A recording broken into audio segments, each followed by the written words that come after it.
কলের গাড়ি আলো উপরে দিয়ে কেউ না কেউ চালাচ্ছে উদ্দাম গতিতে, যার কারণে ঝলকানি লেগে রাস্তাঘাটে জনগণ পড়ছে ভীষণ ক্ষতিতে। এটা আসলে খুবই একটা খারাপ একটা সময় চলছে মনে হচ্ছে। এই সময়তে অনেকেই রোড অ্যাক্সিডেন্টে মারা যাচ্ছে, অনেকে তার নিজের ব্যালেন্সটাই ঠিক রাখতে পারছে না। এটা আসলে আমাদের একটু নিয়ন্ত্রণের মধ্যে থাকতে হবে।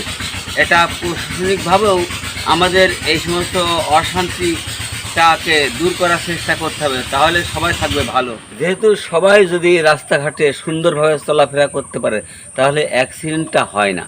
অ্যাক্সিডেন্ট হয় কেউ বাহাদুরি দেখিয়ে, তার নিজের অর্থ আছে, নিজের গাড়ি আছে, ভালো বেশ মানুষকে একটু ঠকিয়ে চলার জন্য সে এরমভাবে ঘুরে বেড়ায়। এতে মানুষের জনসাধারণের অনেক ক্ষতি হয়। এই ক্ষতি নিয়ে আমরা কেন চলবো রাস্তাঘাটে?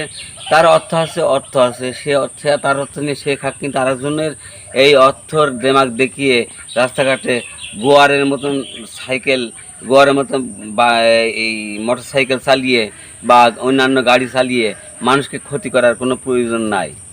যেহেতু তার অর্থ সেই খাবে, কাউকে দেবে না। তুমি এইভাবে যদি মানুষ, আজকাল বহুত মানুষ হাসপাতালমুখী হচ্ছে, হাত পা ভেঙে কেউ মরে যাচ্ছে, এটা আসলেই খুবই খারাপ। নিজের অর্থ আছে তাই দেমাগ দেখিয়ে রাস্তাঘাটে গোয়ারের মতন গাড়ি চালিয়ে চলে যাচ্ছে, আলোটা তাও উপরে। এই ঝলকানি লেগে মানুষ কিন্তু অনেক ক্ষতিগ্রস্ত হচ্ছে, রাস্তার পরে পড়ছে। এমনভাবে মানুষের অশান্তিতে আসে আজকাল। এই অশান্তি থেকে দূর করার জন্য একটু আমাদের প্রশাসনিকভাবেও দেখতে হবে যে কার অন্যায় বা কে অন্যায়ভাবে চলছে বা কে অন্যায়ভাবে চলছে, এগুলো প্রশাসনিকভাবেও একটু তদন্ত রাখতে হবে, নজর রাখতে হবে।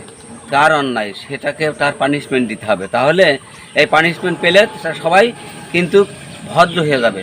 যদি অশান্তি চালাইলে, অশান্তি সৃষ্টি করলে সে যদি পানিশমেন্ট পায়, তাহলে ওই পানিশমেন্ট দিকে আরেকজন কিন্তু ভদ্র হয়ে যাবে।